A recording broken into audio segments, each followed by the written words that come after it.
గతంలో మతపరమైనటువంటి దాడులు జరిగి రక్షణ కోసం అని చెప్పి సిక్కులకి ఆయుధాలు చేత పట్టుకునేటటువంటి అవకాశం ఇస్తే ఇప్పుడు దాన్నే అడ్డుపెట్టి రెచ్చిపోయినటువంటి ఉదంతం ఉత్తరాఖండ్లోని చమోలి జిల్లా కర్ణప్రయాగ్ దగ్గర జరిగింది.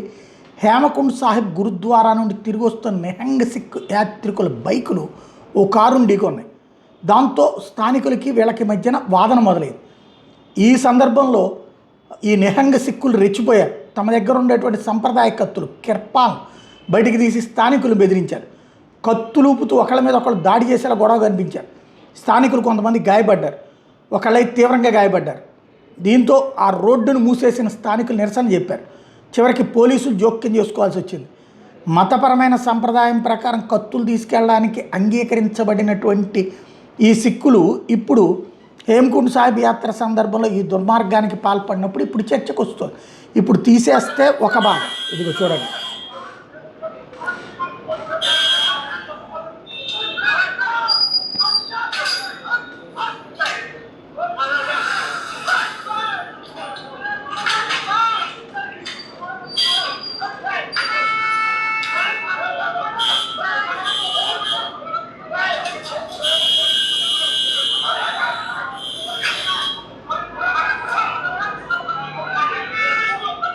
ఇది ఇట్లాంటి గొడవలు పడతారు. రేపు పొద్దునే ఇష్యూ అవ్వగానే ఇప్పుడు ఇట్లాంటిది అవ్వగానే వీళ్ళ మీద కనుక ఆ కత్తులు తీసుకెళ్ళడానికి వీల్లేదంటే మా సంప్రదాయాలకు ఉల్లంఘన అంటారనమాట.